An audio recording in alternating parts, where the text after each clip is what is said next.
Freeze the frame on a plain gray map. Not a hero map, not a movie map, just a river drawn like a thick, dark snake across the page, the Rhine River. On March 7, 1945, German officers still treated that river like a locked door, a last wall, a line they thought an enemy could not push through fast. Most of their bridges were already gone, blown apart on purpose. The old plan was simple. If you cannot stop the American tanks, you can at least stop their wheels. You can make them wait in the water. You can make them pile up on the bank. And if you can make them wait, even for a day or two, you can move your own troops. You can seal a gap. You can set a trap. You can breathe. But on March 7, 1945, one bridge did not fall. A railroad bridge at a small German town named Remagen. That one mistake, just one bridge still standing for a few minutes too long, cracked the whole idea of the Rhine as a wall. Now here is the puzzle. Why did German generals fear one American unit more than tanks? Not the tank crews, not the paratroopers, a unit that looked boring. A unit that carried shovels, steel beams, ropes, wood planks, and paper maps. The engineers, the men who did the work that did not look heroic, the men who did not get parades, the men who did not look like the point of a war. And yet, in the last months of the war, German commanders learned something painful. Tanks are scary, but tanks can be stopped. A river, a crater, a blown bridge, a road turned to mud, a minefield, a broken rail line, a destroyed dock, a city street blocked by rubble. Those things can stop tanks, unless the engineers are right behind them. So ask yourself two questions. What made this unit boring, and what plan did it ruin? To answer, we have to go back before Remagen, before the Rhine, before the last push into Germany. Because the fear did not start on March 7, 1945. That day only proved it. On June 6, 1944, Allied forces landed in Normandy, France. That day is famous for the troops who ran up the sand and the guns that fired back. But if you step back, you see another war inside the war. A war of movement, a war of roots, a war of space. In a modern army, you do not move because you want to. You move because your roads, bridges, fuel, and supplies let you move. And on June 6, 1944, the Allies landed with a promise to themselves. They would not just fight. They would build their way forward. Every mile, every river, every ruined road. That sounds simple. It is not. It takes planning, it takes training. It takes piles of tools and parts waiting in the right place at the right time.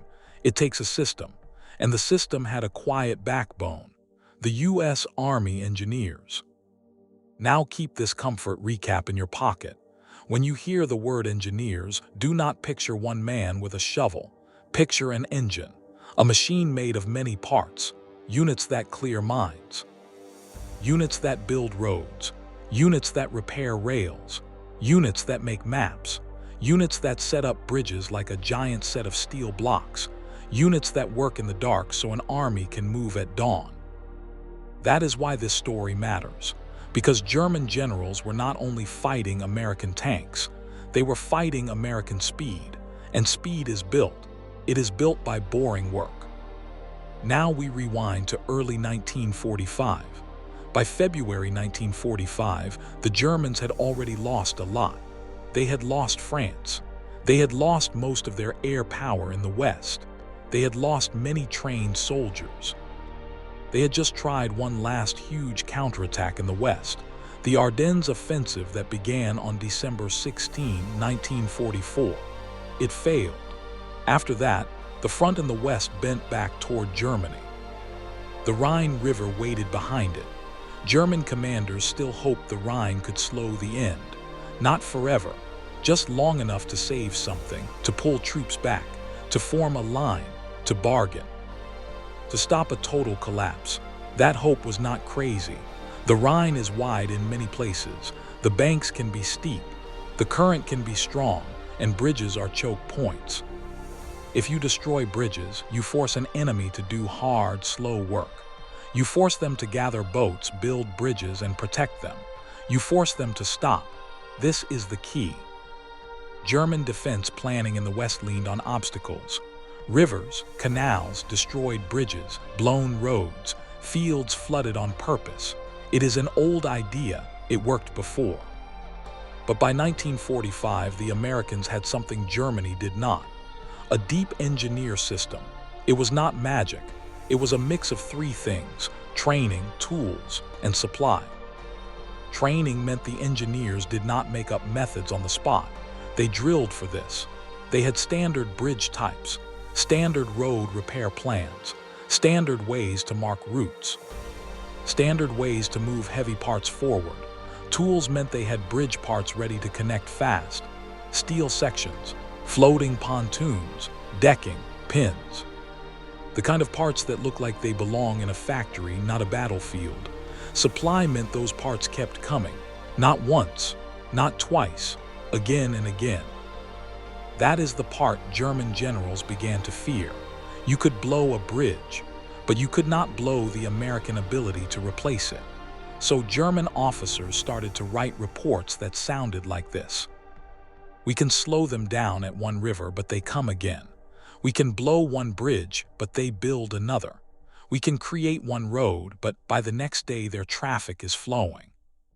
It felt to them almost impossible to stop the movement. Sometimes it even felt impossible to move their own forces fast enough to react. Now watch how this fear becomes real. On February 23, 1945, the Americans began a major push in the West that aimed to clear the west bank of the Rhine. They did not want the Germans sitting on the river with guns and time. They wanted the river line cleaned out. They wanted bridge sites. They wanted roads to the water. For the American commanders, the Rhine was not only a barrier, it was a schedule. They knew a big planned crossing in the north was coming soon. They also knew if they could grab any crossing early, it could change everything. Now we come to March 7, 1945. That afternoon, American forces were moving through the Rhineland. A unit from the U.S. 9th Armored Division reached the hills above Remagen. They looked down and saw something they did not expect. The bridge was still standing. A long railroad bridge, the Ludendorff Bridge, stretching over the Rhine. German engineers had prepared it for demolition. Charges were set. The plan on the German side was clear. If Americans get close, blow it. Make the river a wall. But war is stress, and stress breaks systems. At Remagen, the system broke. The Germans tried to destroy the bridge. The bridge did not fall into the river, not fully, not in time. And in that narrow window, American troops rushed forward. They ran onto the bridge. They fought their way across. By the end of March 7, 1945, the Americans had a foothold on the east bank of the Rhine. If you want one short line that explains why German generals feared engineers, it is this: the Rhine was supposed to be the last pause. Instead, it became a doorway. Now the pressure spikes. Because a foothold is not enough. A bridge is not enough. If the Germans can crush the small bridgehead fast, the surprise dies. If the Germans can destroy the bridge before the Americans pour through, the river becomes a wall again. So now both sides race. The Germans race to destroy the crossing. The Americans race to turn one bridge into a flow of men and machines. This is where the boring unit steps into the center, the engineers. On March 8, 1945, the American High Command on the ground understood the danger. The Germans would throw everything they had at that bridge: air attacks, artillery, special teams, anything. So the American job was two jobs at once: keep the bridge alive as long as possible, and build new bridges nearby so the crossing does not die if the bridge falls. That is engineer work. Not glamorous, not loud in the way tanks are loud, but deadly to a German plan. Now imagine the scene: a narrow road down to the river, trucks and tanks trying to reach the bridge. Smoke over the water, men carrying gear that looks like junk until you see it connect, steel parts, Wood planks, cable, tools. A river crossing is not one action, it is a chain. And if the chain is strong, movement becomes unstoppable. Here is a comfort recap. A tank is one weapon. An engineer bridge is a weapon that moves all weapons. Now, as the bridgehead grows, German commanders are forced into hard choices. We bring in one key German figure now.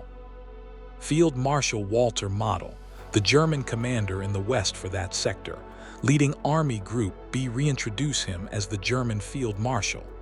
Model's problem on March 7, 1945 is brutal.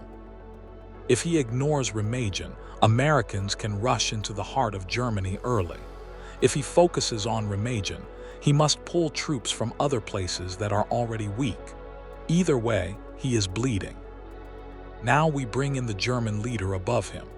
Adolf Hitler, the German dictator. Reintroduce him later as the dictator. Hitler's style in late war was not calm. He demanded impossible things.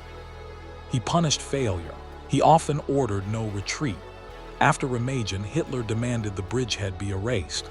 German forces tried. They attacked the bridge with planes. They shelled it. They tried special methods, but the American engineers kept working. And this is where German fear deepened, because German officers were used to thinking like this: blow bridge, enemy stops. But here, even while the bridge still stood, American engineers were already building backups. They worked with floating pontoons and bridge sections. They pushed pieces into the river. They connected them. They anchored them. They turned water into a road. This is the system behind the boring unit. It is not one brave moment. It is repeatable work. Work that can be done again tomorrow at the next river. Work that does not depend on luck. Work that turns a German demolition plan into a delay, not a stop. Now we move forward in time, still staying with the Remagen bridgehead. Over the days after March 7, 1945, American forces poured in. The bridge shook under traffic and damage. Engineers repaired it. They patched holes. They strengthened weak spots. They cleared debris. And at the same time, other engineering teams built additional crossings. By mid-March, the bridgehead on the east bank was no longer a small toe hold. It was a growing base. Now the story tightens again, because on March 17, 1945, the Ludendorff Bridge collapsed. It fell into the Rhine. It was not the end. It was the proof. It proved the German plan was already ruined. Because by March 17, 1945, the Americans had enough other crossings in place to keep moving. The bridge was the shock. The engineer system was the knockout. Now ask the second question again. What plan did it ruin? It ruined the plan of time. German planners needed time for the Rhine to matter, time to move troops, time to set defenses, time to slow the collapse. But the engineers stole time. They did it the same way again and again. They took a place that should have forced a pause, and they made it a passage. That changed German decision-making. After Remagen, German commanders became even more desperate to prevent any bridge from being captured intact. They pushed demolitions harder. They blew bridges earlier. They destroyed routes even when their own troops still needed them. That is a sign of fear. Because when you fear movement, you start breaking your own roads. You start closing your own doors. You start trapping yourself. Now we zoom out for a moment. Remagen was not the only crossing plan in March 1945.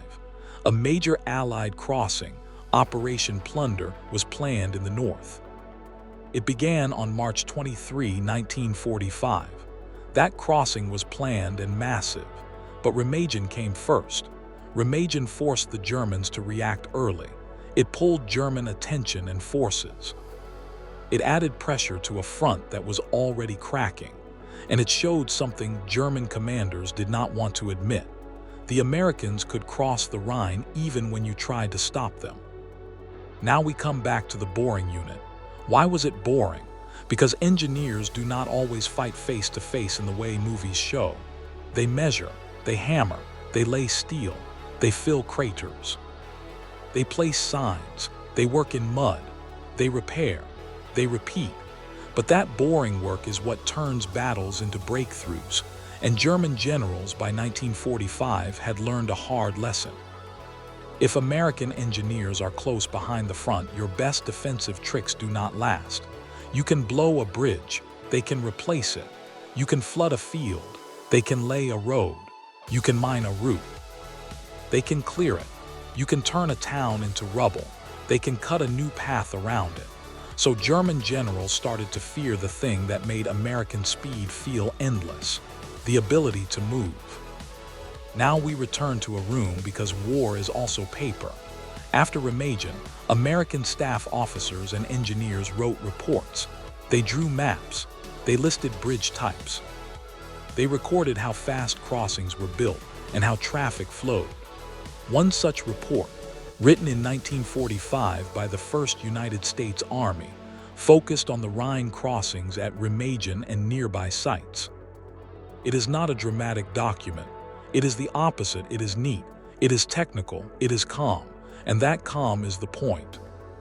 It shows that what looked like a miracle to German commanders was, to the Americans, a process they could repeat. Now, keep your comfort recap. German defense depended on obstacles. American engineers turned obstacles into chores. Now we move forward again. After March 23, 1945, the Rhine line was broken in more than one place. The Allied armies pushed into the German interior. In early April 1945, American forces closed in around Ruhr, Germany's heavy industrial region. The Ruhr Pocket formed on April 1, 1945. That meant large German forces were trapped. That meant the war's end was no longer a question of if. It was a question of how fast. And speed, again, was built. Engineers repaired roads for supply columns. Engineers kept bridges standing under weight. Engineers cleared rubble from streets. Engineers kept the flow moving. Now we return to the German Field Marshal model. Reintroduce him as the German Field Marshal.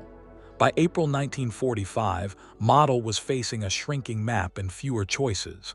His units were short of fuel, short of trucks, short of planes. And every time he tried to form a new line, the Americans found a way around it. Not only with tanks, with bridges, with roads, with movement. Now we return to the dictator, Hitler. Reintroduce him as the dictator. By late April 1945, Hitler was in Berlin. The war was collapsing on all sides. On April 30, 1945, Hitler died in Berlin. In the West, German leaders moved toward surrender. On May 7, 1945, German representatives signed a surrender in Reims, France. On May 8, 1945, the war in Europe ended. Now come back to the cold open, the plain map, the thick river line, the Rhine. The river was supposed to be a final wall, but one bridge standing on March 7, 1945 showed a crack.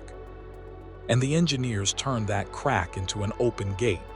That is why German generals feared them, because the engineers did not just win a fight. They removed the pause. They removed the breath. They removed the space to recover. Tanks can be blocked, but when an army can build its way forward, blocking becomes a temporary problem, a repair job, a delay, nothing more.